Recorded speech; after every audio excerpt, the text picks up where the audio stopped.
السلام علیکم گائز، میں آج آپ کو ایک واقعہ سنانے والی ہوں۔ مجھے امید ہے آپ کو اچھا لگا۔ یہ واقعہ مصر میں پیش آیا۔ ایک چھوٹی سی 6 سال معصوم بچی سڑکوں پر ٹیشو پیپر بیچ رہی تھی۔ چہرے پر مسکراہٹ لیے یہ ادھر سے ادھر بہک رہی پھر رہی ہے۔ گاؤں کو آتے دیکھ کر اپنی چھوٹی سی ٹوکری ان کے سامنے کرتی ہوئی کہتی، آپ کو ٹیشو پیپر چاہیے؟ وہ یہ ایک خاتون کے سامنے سے گزرتی ہے تو دیکھتی ہے کہ وہ رو رہی ہے۔ معصوم بچی اس کے پاس رک جاتی ہے۔ خاتون نے بھی اشک بار آنکھوں سے اس پیاری سی بچی کو دیکھا جو چہرے پر خوبصورت مسکراہٹ لیے اسے ٹیشو پیپر کا پیکٹ پیش کر رہی تھی۔ اس نے انجانے میں ٹیشو پیپر نکالا اور اپنی آنکھوں سے آنسو پوچھنے لگی۔ اس نے اپنے پرس سے ٹیشو پیپر کی قیمت نکالی اور بچی کو دینے کے لیے دکھایا تو وہ جا چکی تھی۔ وہ چھوٹی سی مسکراتی ہوئی بچی اسے بہت اچھی لگی۔ تھوڑی دور ایک خالی بینچ پڑا تھا۔ وہ خاتون وہاں جا کر بیٹھ گئی، کچھ سوچا اور پھر اپنے موبائل سے اپنے خاندان کو میسج کیا، میں اپنے کیے پھر نادام ہوں۔ جو کچھ ہوا مجھے اس پر افسوس ہے۔ آپ جانے دیں، آپ کا موقف درست ہے۔ اس کا خاوند ایک ہوٹل میں پریشان حال بیٹھا تھا کہ اسے بیوی کا ایک خوشگوار پیغام ملا۔ اس نے چہرے پر سکون مسکراہٹ چھپا لی۔ ان میاں بیوی کی کسی بات پر جھگڑا ہو گیا تھا۔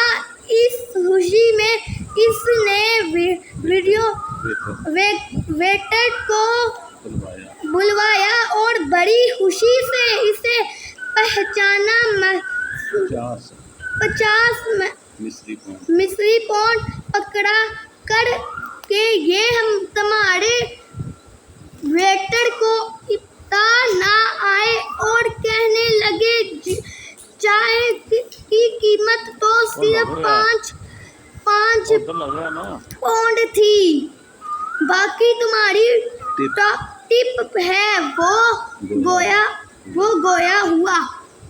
اب ویٹر کی چہرے پہ مسکراہٹ تھی۔ ویٹر تو اتنی بڑی رقم کا ملنا کوئی معمولی بات نہ تھی۔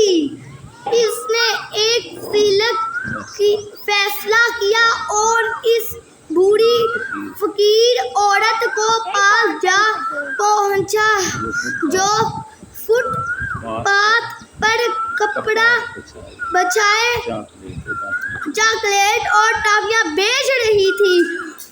اس نے 1 پاؤنڈ کی چاکلیٹ خریدی اور اسے مسکراتے ہوئے 10 پاؤنڈ پکڑائے، باقی پاؤنڈ تمہارے لیے، اس نے کہا اور اپنے کام پر واپس چلا گیا۔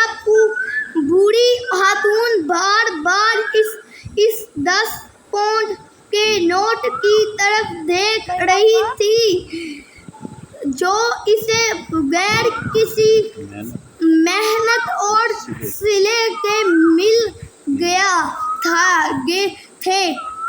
اس کے چہرے پر بے حد مسکراہٹ تھی۔ اس کے دل ہمارے خوشی بلوں